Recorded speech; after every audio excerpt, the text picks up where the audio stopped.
जय हिंद, जय बिहार। आज पढ़ाई के साथ साथ जीवन की कुछ सत्य घटना और सत्य की राह पर चलने के लिए कुछ प्रेरणा जैसे बातों को आज हम आप लोगों को बता रहे हैं। एक बार लक्ष्मी और सरस्वती दोनों बहनों में बहस हो गई। मुख्य रूप से राजा विक्रमादित्य से संबंधित कहानी है। लक्ष्मी और सरस्वती के बीच दोनों बहनों ने कहा वो कही मैं बरी, सरस्वती चुप रही। इसलिए कहा जाता है, यहाँ शिक्षा मिलती है कि जिसके पास ज्ञान हो वो नम्र होता है। लक्ष्मी कही मैं बरी, तो इस बात की गवाही चाहिए, कैसे कहें कि बड़ी। दोनों आपस में हल्की फुल्की बात करते हुए उसका निराकरण के लिए पहुंचे देवराज के पास। देवराज कौन है? इंद्र भगवान। देवराज इंद्र भगवान है। देवों का जो राजा है इंद्र के पास पहुंचे उसके मतलब निदान के लिए। तो इंद्रदेव से पूछे कि बताइए इंद्रदेव जी, बड़ी मैं हूं। लक्ष्मी बोली बड़ी मैं हूं या बड़ी सरस्वती?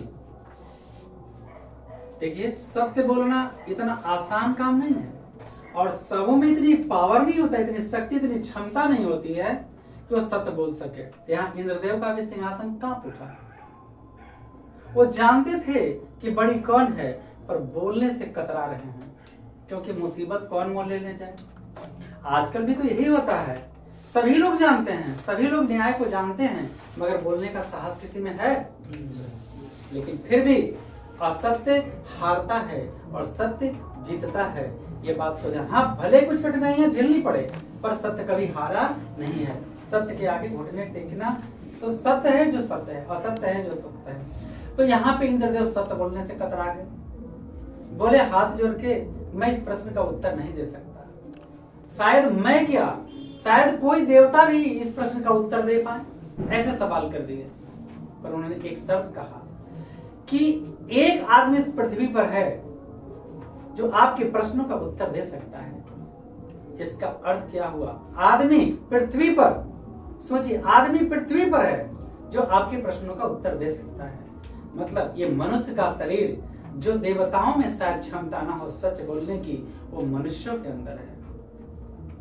बात समझ में आ रही है ना? तो ये शरीर जब हम धारण किए हैं, इस शरीर में कई तरह के क्या क्या गुण हैं। पहले अगर हम इसकी बात जाने तो फिर ये धरती वास्तव में स्वर्ग बन जाएगा। स्वर्ग वाले कहाँ न्याय के लिए आए? इस धरती पर। देखिए, मैं प्रमाण दे रहा हूँ, ये थोड़ी बोल रहा हूँ। और नाम बताए, इस प्रश्न का उत्तर केवल सृष्टि में राजा विक्रमादित्य दे सकते हैं आपको। बोले वो कहाँ मिले? तो उनका पता बताया गया। लक्ष्मी और सरस्वती राजा विक्रमादित्य के पास आए। एक साधारण रूप में आए, अपने वास्तव रूप में नहीं आए। और पूछे, हे राजन, मैं कुछ प्रश्न का उत्तर के लिए आपके पास आया हूँ, कृपया आप हमें उत्तर दें, सही मार्गदर्शन करें। कहे राजा विक्रमादित्य, कहे मैं प्रयत्न करूंगा, आप सवाल पूछें। तो पूछे। लक्ष्मी फिर बोली कि हे राजन, आप हमें बताएं कि लक्ष्मी बड़ी या सरस्वती? राजा विक्रमादित्य थोड़ी सी सोच में पड़े कि क्या मैं सच्चाई बताऊं या ना बताऊं। लेकिन वो राजा थे, न्यायप्रिय थे, धर्मनिष्ठ थे और उन्होंने बेहिचक कहा कि सरस्वती बड़ी है। अब यहाँ क्या हो रहा है? लक्ष्मी रुष्ट हो गई।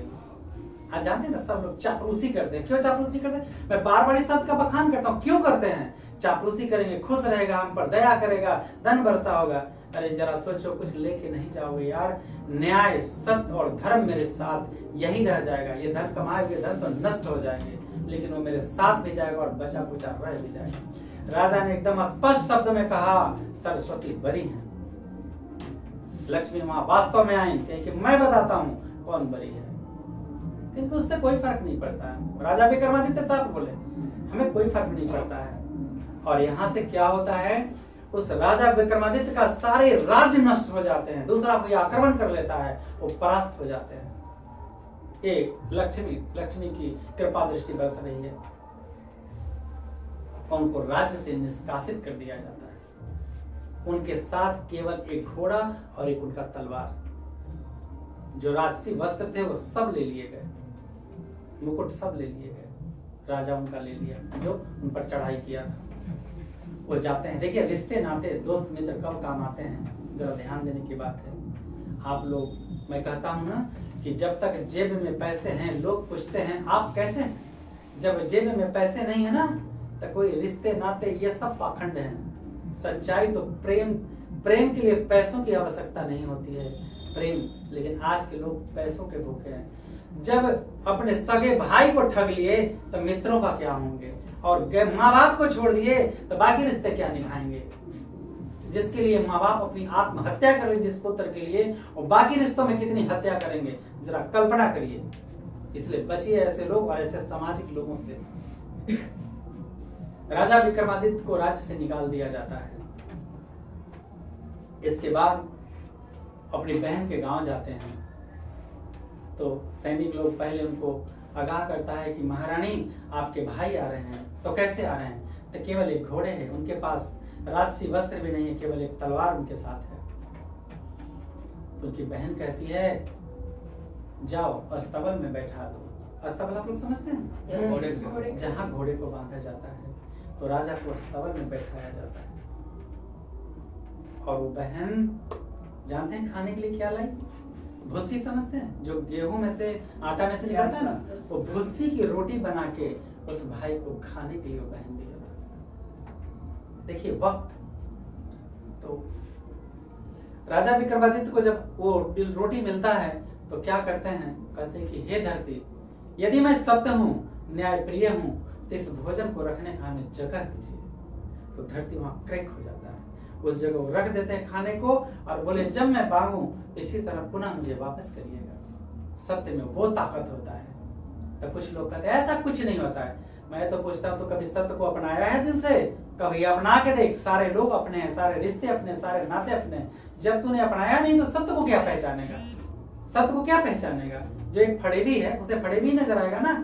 तो सत्य जो जानता होगा, सत्य के राह पर चलता होगा, उसे लगेगा चेतन और अचेतन मन दोनों मान लेगा कि ऐसा होगा, हो सकता नहीं ऐसा होगा।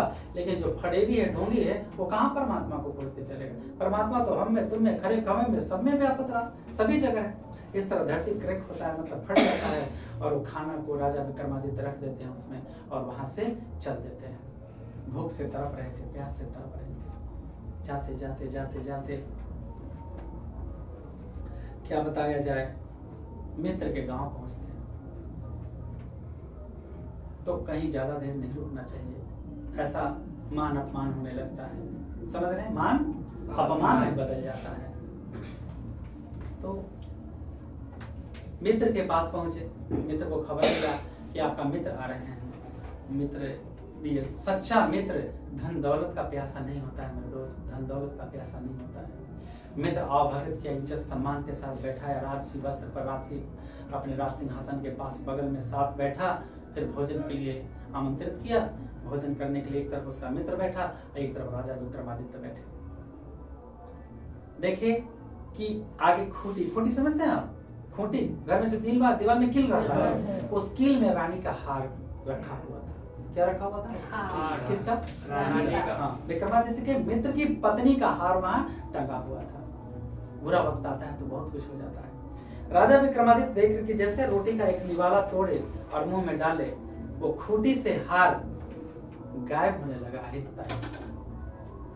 क्या होने लगा, गायब होने लगा। और धीरे धीरे जैसे जैसे रोटी खाते गए, जब उनका भोजन खत्म हुआ तो देख रहे कि उस खूंटी में हार है ही नहीं। उनकी पत्नी आई, दोस्त की पत्नी आई, कहीं मेरा इस जगह हार था, आप थे और मित्र थे, दूसरा कौन लिया, आपके मित्र चोर है, आपके मित्र चोर है, राजा नहीं है, चोर है। बहुत गलत गलत आरोप लगाया। उसका जो मित्र था कहा, राजा विक्रमादित्य ने उसके मित्र कहा, मेरा मित्र ऐसा नहीं है, रानी आप आरोप नहीं लगाएं आप मेरे मित्र पर, ये मेरा राजा न्याय प्रिय धर्मनिष्ठ है, ये ऐसा कभी नहीं कर सकता है। कहा कुछ नहीं, ये चोर है आपके राजा, आपका मित्र चोर है। राजा विक्रमादित्य अपने मित्र का हाथ पकड़ लेते हैं और कहते हैं, मित्र यदि आप हमें समझते हो तो रानी पे रहम करो, कुछ ना बोलो, ये मेरा वक्त बुरा है। तो मित्र एक दोस्त के दिल के बातों को समझता है, वो जानता था आप अगर हमसे दोस्ती की है तो मेरे बारे में आपसे ज्यादा कौन जानेगा, कोई जानेगा।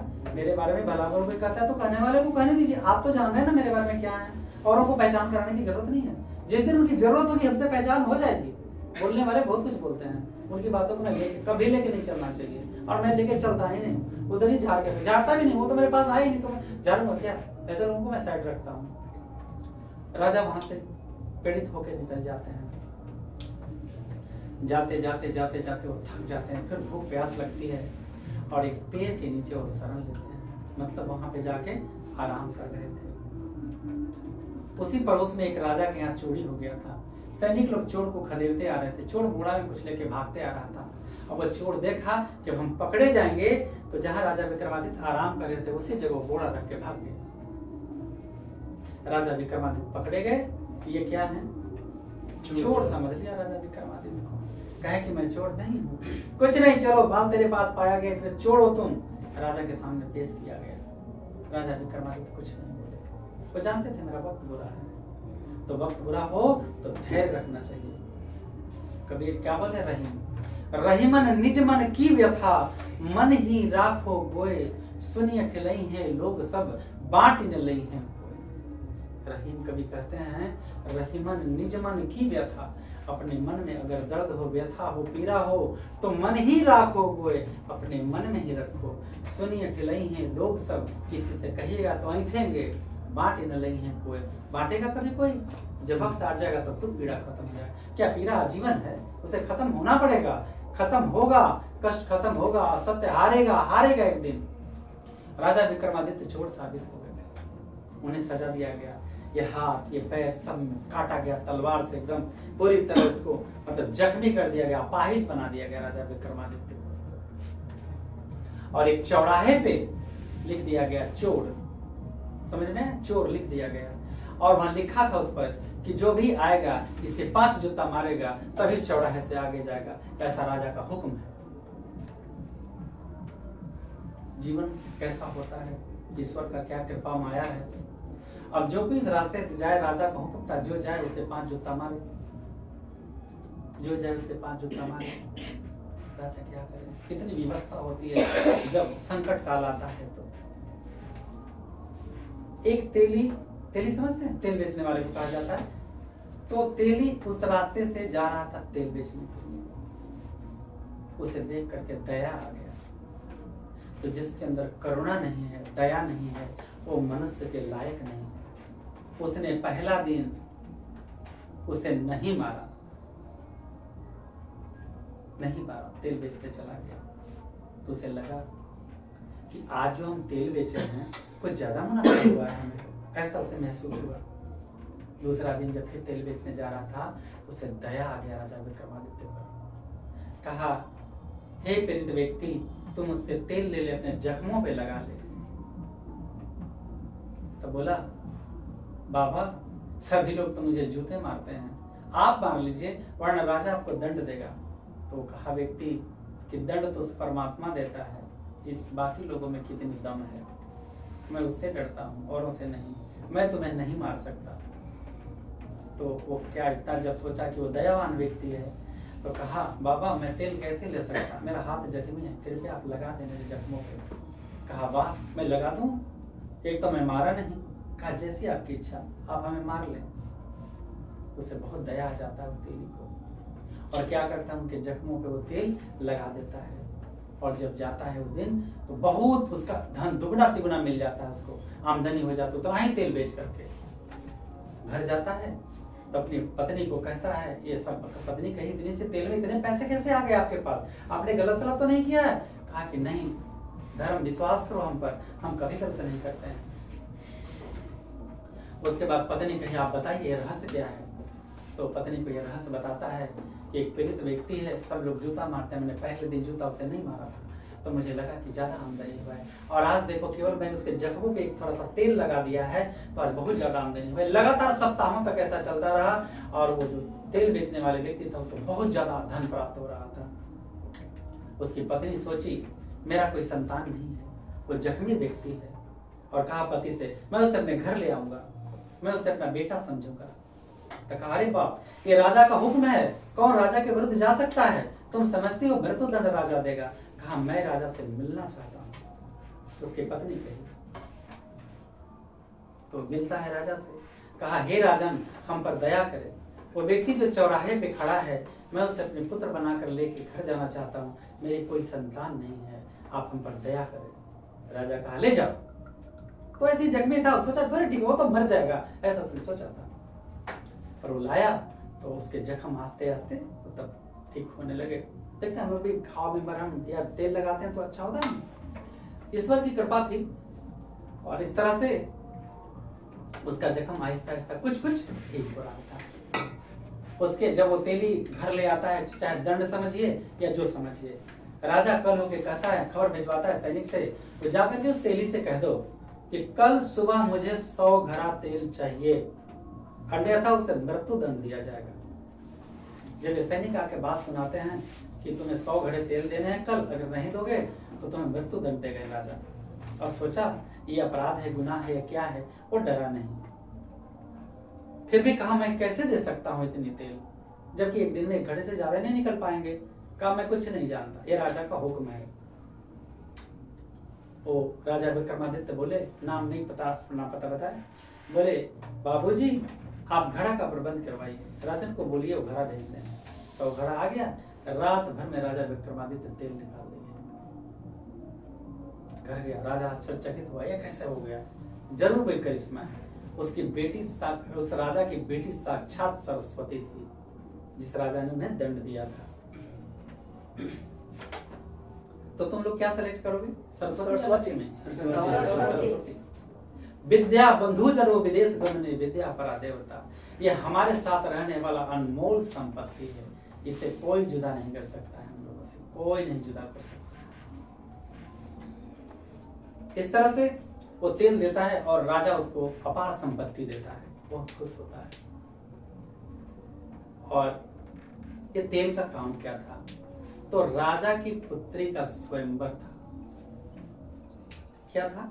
स्वयंवर था, इसलिए तेल मंगाया गया था। तो यहाँ एक दिन राजा की जो पुत्री थी, एक सुर होता है। मैं फिर कहता हूं कि जो सत्य लोग हैं इसे सत्य मानेंगे और असत्य लोग असत्य ही मानेंगे, ठीक है। कुछ कड़वा शब्द हम इस्तेमाल नहीं करना चाहता हूँ क्योंकि ये प्रेरक कहानी है और शिक्षाप्रद कहानी है। तो एक सुर होता है, वो सुर से राजा की बेटी पूरे राजमहल में दीपक जला देती, सुर गा करके दीपक जला देती। तो जलाना और बुझाना और राजा की बेटी दोनों जानती थी। और उस क्षेत्र में केवल 3 ही व्यक्ति ऐसे थे कि वो सुर जानते थे, दीपक को जलाना और बुझाना, ठीक है। जैसे नागन होता है, नागन बीन पे नाचती है, ऐसा कुछ नहीं है, ऐसा कोई सुर वगैरह नहीं होता है, लेकिन कुछ लोगों का कहना भी है कि ऐसा होता है। खैर वहां हम नहीं जाते हैं। वो सुर से दीपक को जला दी, कौन? राजा की बेटी। तो फिर उसके बाद रात्रि हुआ, तो रात्रि में वो सुर से बुझा दी दीपक को। राजा विक्रमादित्य आश्चर्य देखे तो सुर को छेड़ दिया और सुर ले तान से पुनः दीपक जल उठा महल में।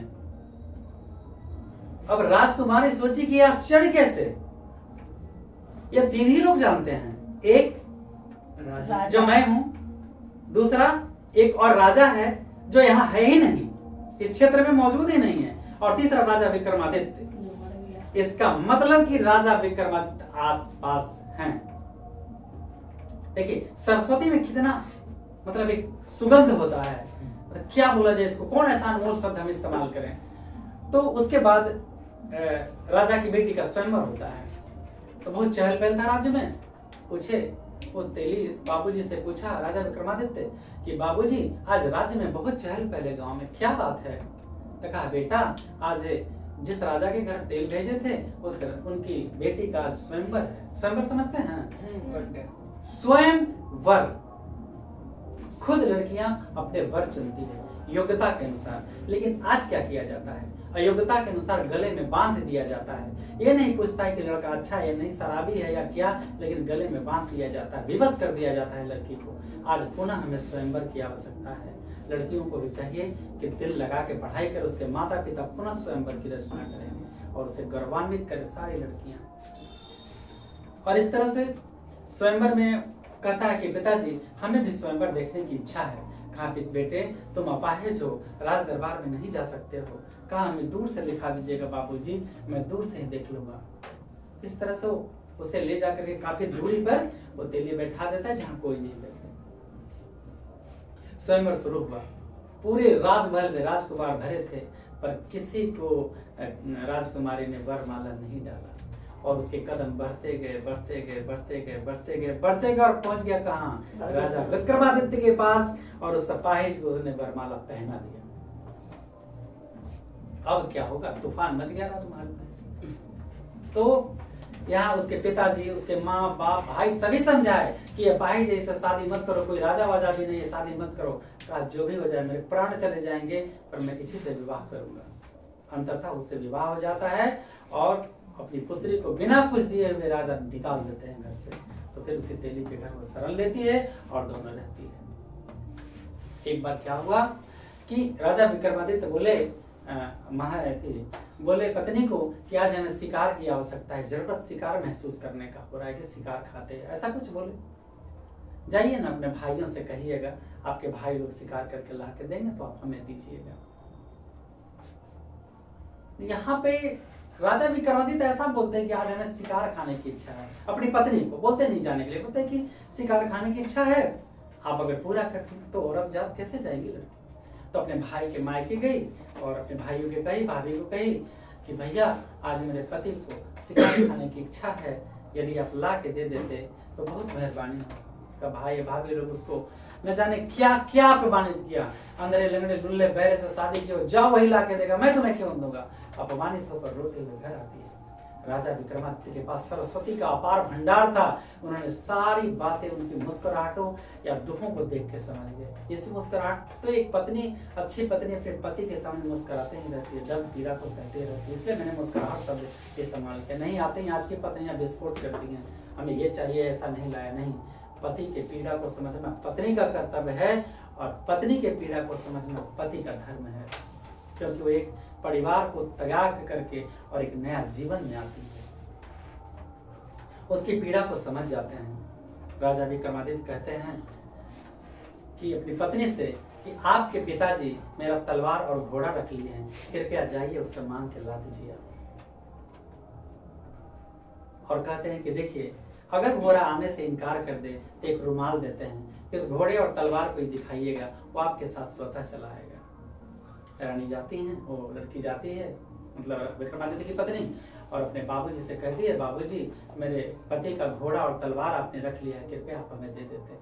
तो इतना ना घोड़ा और तलवार उत्पात मचा रखा था राजमहल में कि तहस नहस कर दिया था राजा विक्रमादित्य का घोड़ा। हाँ ले जाओ, जल्दी ले जाओ, जल्दी ले जाओ। तो देखिए घोड़ा को उत्पात करते विक्रमादित्य की पत्नी की मैं कैसे ले जाऊंगा, अरे बाप रे बाप। फिर को याद आया कि राजन ने कहा था कि इसे दिखा देना। तो जैसे ही घोड़ा को दिखाते हैं घोड़ा बस में हो जाता है और तलवार दोनों उनके साथ चलाता है। और राजा विक्रमादित्य कहते हैं कि आप हमें घोड़े पर बैठा दीजिए। क्यों? शिकार के लिए जाना। तब कैसे जाएंगे इतनी जख्मी हालत में? कहा क्या बैठा दीजिए ना।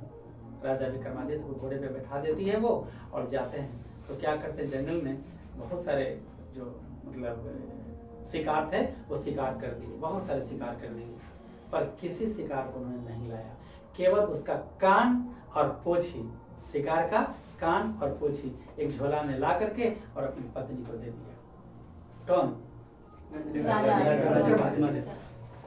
और बोले आज मैं कहता हूं कि आप अपने भाइयों के पास जाइए और मेरे लिए शिकार लेकर के आइए, और अगर आपकी भाई भाभी कुछ भी बोलेंगे तो जो झोला दिया, ये पोछी और कटा था ना, ये उलट के वहां चले आइए।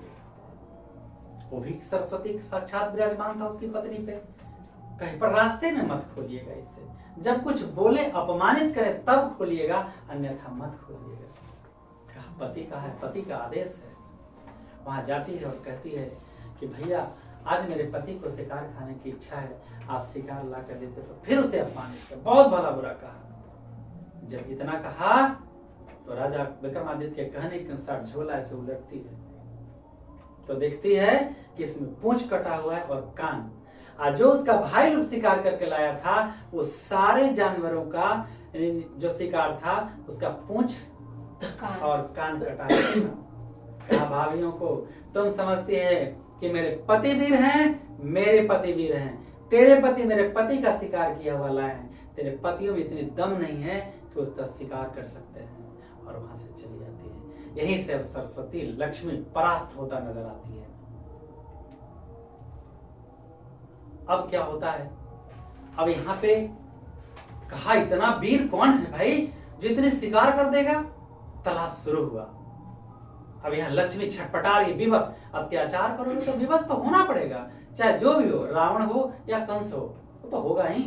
अंत में विवश होकर के राजा आते हैं और पूछते हैं आप अपना परिचय बताइए, आप कौन है, मैं ये जानना चाहता हूँ। आप कोई साधारण व्यक्ति नहीं हो सकते हैं। अंत में राजा विक्रमादित्य अपना परिचय देते हैं कि मैं आपसे क्या कहूं, मैं उसी दिन कहता कि मैं कौन हूं, लेकिन आपने हमें बोलने का अवसर नहीं दिया। तो कहा मैं राजा विक्रमादित्य हूं। इसके बाद वह लक्ष्मी छटपटाने लगी, कहा हे राजन मुझे माफ कर दीजिए, मुझसे बहुत बड़ी गलती हो गई है कि मैं आपको इतना सजा दिया। लक्ष्मी ने क्या कही, हे राजन मैंने आपको सजा दी है वो गलती था, वास्तव में बड़ी सरस्वती होती है। उसने धैर्य को नहीं खोया। इस तरह से क्या होता है, राजा विक्रमादित्य के पास पुनः ये सैनिक देते हैं, मतलब उनके ससुर हुए सैनिक देते हैं, राज्य देते हैं, सब कुछ सम्मान लौटाते हैं। अब वहां से वो दल बल के साथ कौन चल दिए, राजा विक्रमादित्य चल दिए।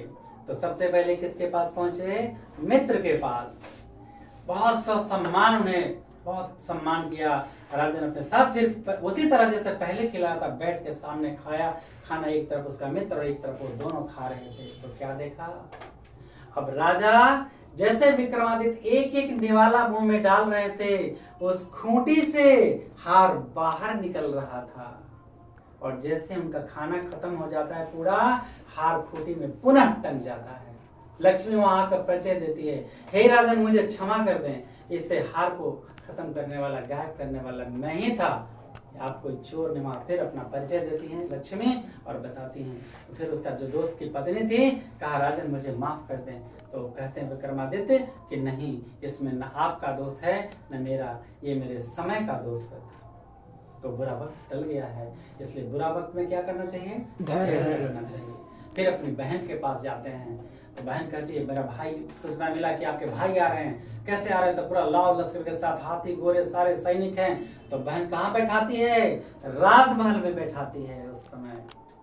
फिर राजा राजमहल में बैठते नहीं हैं, फिर उठ करके अस्तबल तक आते हैं। तो बहन भी साथ साथ आती है, कहती है हे धरती, यदि मैं सत्य हूँ, धर्मनिष्ठ हूँ और सत्य मेरे जीवन का अंश है, तो फिर वो पुनः खाना मुझे वापस करिए। तो खाना पुनः उसे वापस होता है। बहन देखती है, पैर पकड़ लेती है, भैया मुझसे बहुत बड़ा पाप हुआ है। तो रिश्ते क्या होते हैं समझ में। इस तरह से वापस विक्रमादित्य पुनः अपने राजमहल आते हैं। जो राज पर कब्जा किया होता है, डर से छोड़ के भाग गया। अंततः लक्ष्मी कही, स्वयं साक्षात आके कही, हे राजन मुझे क्षमा कर दें और सृष्टि वालों को बता दें आप भी कि सरस्वती हमेशा बड़ी है और बड़ी ही रहेगी। अब इससे जो भी शिक्षा आपको मिलता है वो आप अच्छी तरह देखें, सोचें, समझें और न्याय के पथ पर, धर्म के पथ पर, सत्य के रास्ते पर चलने का पूर्ण प्रयत्न नहीं करें, बल्कि आज शपथ लें कि मैं अब सत्य के साथ ही रहूंगा। इसी के साथ ये कहानी समाप्त हो।